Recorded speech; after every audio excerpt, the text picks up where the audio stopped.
Richard, thanks for joining. How long did it take you to take the decision to play Sicilian today?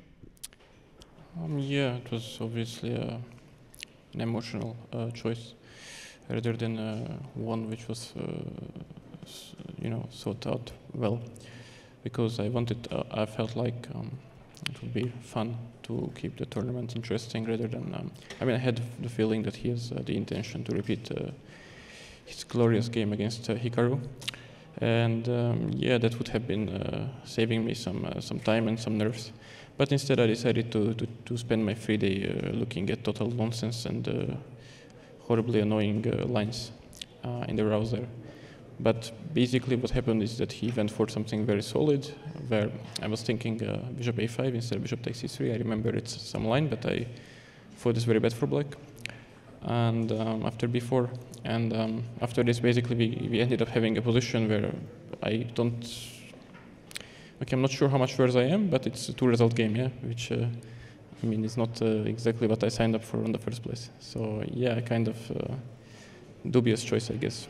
But kudos to him. He played very well throughout the event, even today. I didn't really put pressure, but this minor micro pressure that I put, he handled very well. So nothing but to respect him.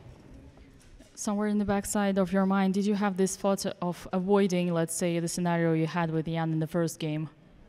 Yeah, I felt I had some déjà vu. I felt like we are heading there, but I didn't have too many options because suddenly bishop e5, bishop takes f6 arose, and suddenly I just was in a position where I had to be precise, which I don't know if I did.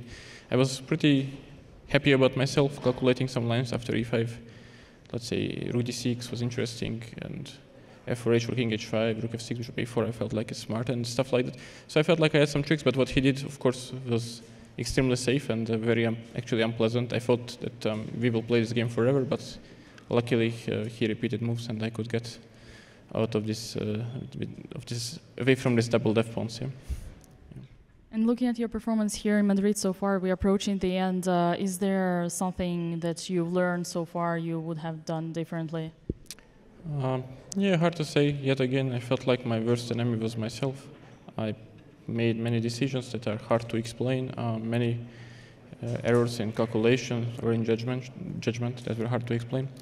So yeah, of course I need to finally finish this tournament first of all tomorrow, and after that go home and reflect back on what went wrong and what didn't go wrong, and off and on the board as well.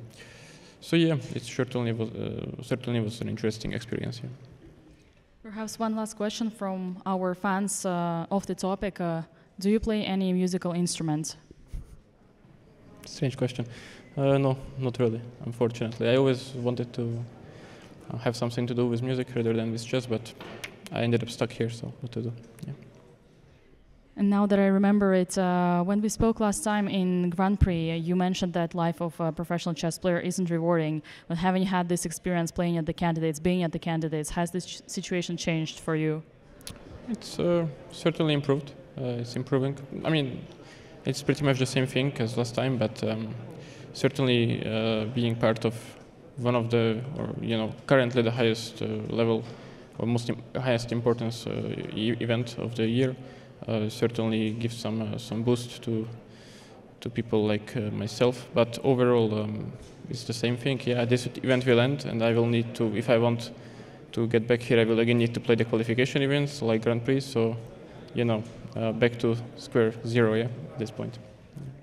Thanks a lot, Richard. Thank you.